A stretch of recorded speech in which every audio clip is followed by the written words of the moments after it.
नमस्कार, मैं Umesh. RTI seminar सह प्रशिक्षण शिविर आज धनबाद जिले के अंतर्गत कचरास एक जगह है, इसी अंचल के में लगा हुआ है। हम बात करेंगे 2005 की, हम बात करेंगे आपके अधिकार की, हम बात करेंगे अधिकारों के संरक्षण की, हम बात करेंगे अधिकार से मिलने वाले वो सारे प्रावधानिक सिस्टम जिसके अंतर्गत भारतीय संविधान का सारा धारा आपको यह बताता है कि न केवल आप भारत में जन्मे हैं, बल्कि जन्म के साथ ही आपके साथ कुछ ऐसी नैतिक, सामाजिक, राजनीतिक, दैहिक या और भी अधिकार आपको प्राप्त हो जाते हैं। लेकिन प्रश्न उठता है कि प्रशासनिक अधिकार प्राप्त क्यों नहीं होता। सेमिनार के आयोजन में हमारी मुलाकात हजारीबाग से चलकर आए आरटीआई के एक ऐसे एक्टिविस्ट राजेश भैया जी से आज आपकी मुलाकात कराएंगे, जिन्होंने, आप ये बिल्कुल ध्यान रखें इस बात को जो हम कहने जा रहे हैं, 2022 के अंतर्गत झारखंड के प्रशासनिक अधिकारी पर आरटीआई के धाराओं के माध्यम से, उसके प्रावधानिक सिस्टम के माध्यम से, उसके हर कॉलम और खंड के माध्यम से एफआईआर किया गया। सबसे पहले तो हम लोग उनका अपने चैनल पर स्वागत करते हैं। धन्यवाद। आपके चैनल के माध्यम से मैं आरटीआई के सभी जागरूक भारत के नागरिकों को आज आरटीआई के 17वें वर्षगांठ पर हार्दिक बधाई देता हूं और शुभकामनाएं देता हूं। भैया, इतना दूर से चलकर आने के पीछे क्या मनसा? सिर्फ यही कि हम आरटीआई एक्टिविस्ट अक्सर अकेले रहते हैं, लेकिन अगर कोई आरटीआई पर काम करता है तो हम लोग चाहते हैं कि एक दूसरे के सहयोग करें, क्योंकि हम लोग का सहयोगी और कोई नहीं होता है, हम लोग ही एक दूसरे के सहयोगी बने रहते हैं। तो बहुत अच्छा लगा कि जब यहाँ अरविंद जी प्रोग्राम करवा रहे थे तो हमें बोले कि राजेश भी आपको आना है। हम बोले भाई बिल्कुल मैं आऊँगा, इसके लिए आप निश्चिंत रहिए। राजेश भैया, वो वाक़या क्या था जिसमें आपने किसी प्रशासनिक अधिकारी से अपील मांगा, कोई आवेदन दिया, उसके बाद वो हुआ नहीं हुआ, वो क्या वाक़या था कि जिससे एफआईआर तक की नौबत आ गई? एक्चुअली मैं काफ़ी दिनों से, मैं अक्सर ज़्यादातर मेरा आरटीआई रहता है भूमाफियाओं के खिलाफ़ और ज़मीन से संबंधित। तो इसी क्रम में मैं हजारीबाग सब रजिस्ट्रार के पास अपना आरटीआई डाल रहा था, जिसमें एक बहुत बड़े घोटाले का पर्दाफाश हुआ था। ज़मीन सरकारी है? ज़मीन से संबंधित नहीं, गलत डीड से संबंधित, जो कि उन लोगों के द्वारा पैसा लेकर के किया गया था। तब तत्कालीन सब रजिस्ट्रार थे श्री वैभवमणि त्रिपाठी जी। तो उस समय जब पकड़ा है तो उसी दरमियान इन लोगों ने षड्यंत्र करके, श्री वैभवमणि त्रिपाठी ही इसके षड्यंत्रकर्ता, मुख्य षड्यंत्रकर्ता थे, आज भी मेरे नज़र में हैं वो, भले इस पर विशेष रूप से जांच नहीं हो पाई है। तो उनके द्वारा 3 मार्च 2021 को मुझे अरेस्ट करके सीधा थाना ले जाया गया और थाना में एक वहाँ की थाना इंचार्ज थी निशी कुमारी, उनके द्वारा एक पॉलीथीन दिखाया गया और बोला गया कि ये ब्राउन शुगर और अफीम लेके क्यों चलते हैं आप।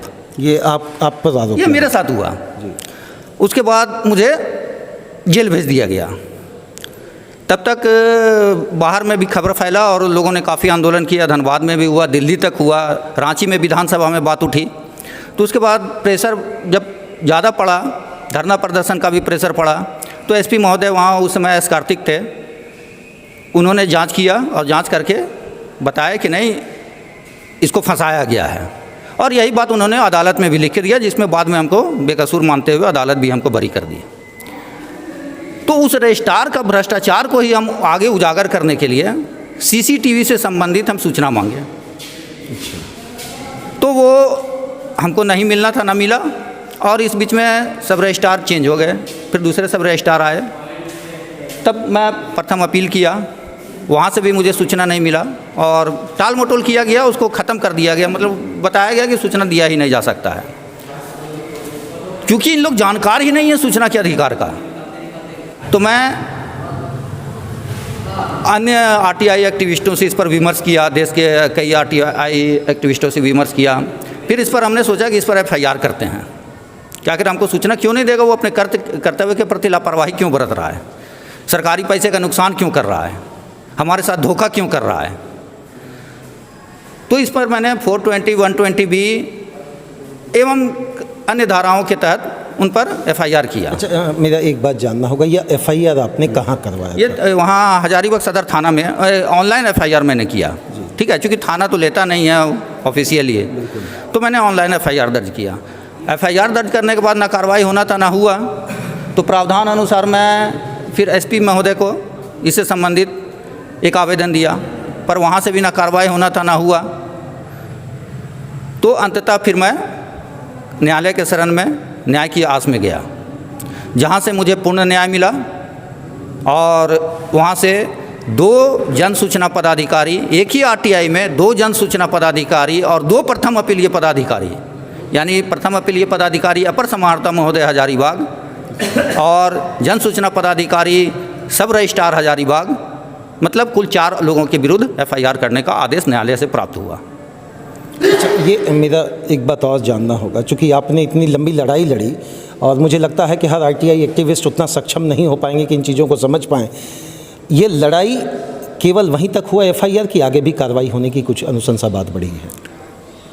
अभी तो उस पर एफआईआर ही हुआ है, लेकिन मेरे द्वारा उसके बाद भी जन सूचना पदाधिकारियों पर एफआईआर करने का दौर जारी है। अन्य लोगों पर भी जो सूचना उपलब्ध मुझे नहीं करा रहे हैं, उन पर मैं एफआईआर कर रहा हूँ। एक और आरोप है जो हम खुले मंच पर इस सेमिनार में ही रख रहे हैं कि कुछ आरटीआई एक्टिविस्ट अपने ही अधिकारों का दुरुपयोग जैसा भी प्रयोग करते हैं। उन्हें क्या आप सलाह देंगे या उन्हें क्या आप अपनी तरफ से अपनी बात रखना चाहेंगे? देखिए, मैं अभी जब अपना संबोधन कर रहा था तो आपके सवाल से पहले ही मैं यह बोल दिया था कि आरटीआई जब डालते हैं लोग तो सबसे पहले बात होता है कि प्रलोभन आता है कि अरे तुम क्यों आरटीआई डाल रहे हो, तुमको क्या मतलब पड़ा हुआ, क्या काम है तुम्हारा, बोलो। तो 90% आरटीआई कार्यकर्ता, माने आरटीआई आवेदक जो हैं, जो कार्यकर्ता बनना चाहते हैं या उसका उद्देश्य से गए हैं, तो वहीं पर ख़त्म हो जाते हैं, वो अपना लाभ लेकर के ख़त्म हो जाते हैं। ऐसे लोगों से हम इतना ही कहना चाहते हैं कि आपके कारण अन्य नागरिकों का नुकसान हो रहा और भ्रष्टाचार का अपना व्यापक रूप लेता है। क्योंकि हम लोग भ्रष्टाचार से लड़ने के लिए आरटीआई एक्टिविस्ट बनते हैं या आरटीआई लगाते हैं, और आप ही अगर उसमें शामिल हो जाइएगा, ऐसा नहीं है कि लोग कहते हैं कि ब्लैकमेल करता है। आरटीआई में ब्लैकमेल नाम का कोई शब्द नहीं है। आप कोई कभी ब्लैकमेल नहीं करता है कोई। हाँ, उसको अपने भ्रष्टाचार में पार्टनरशिप बना लेता है ज़रूर, कुछ हज़ार देके, कुछ लाख देके, कुछ किसी तरीके से मुझे इनका मुंह बंद करना है। जी बिल्कुल। अच्छा, अंतिम एक सवाल होगा कि क्या आज हम आरटीआई 2005 को वाकई एक मजबूत अधिकार समझें, या मैं तो कहूँगा कि जिसको नहीं मिलता है सूचना वो एफआईआर खुलेआम करवाए, कानून अधिकार दिया है। मैं कहीं ऑस्ट्रेलिया और इंग्लैंड से कानून लेकर के नहीं आया, मैं यहीं का कानून यहाँ उपयोग किया हूँ। आप करते नहीं हैं उपयोग, इसी वजह से आपका एफआईआर नहीं होता है।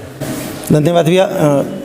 एक बहुत बड़ा प्रश्न होता है कि मनुष्य किसी समाज में रहता है और अपने आप को सामाजिक प्राणी कहता है, लेकिन इसी समाज में घोटाला होता है। इसी समाज में लोग अपने द्वारा किए गए अच्छे और बुरे कार्यों को दिखाता है और दर्शाता है।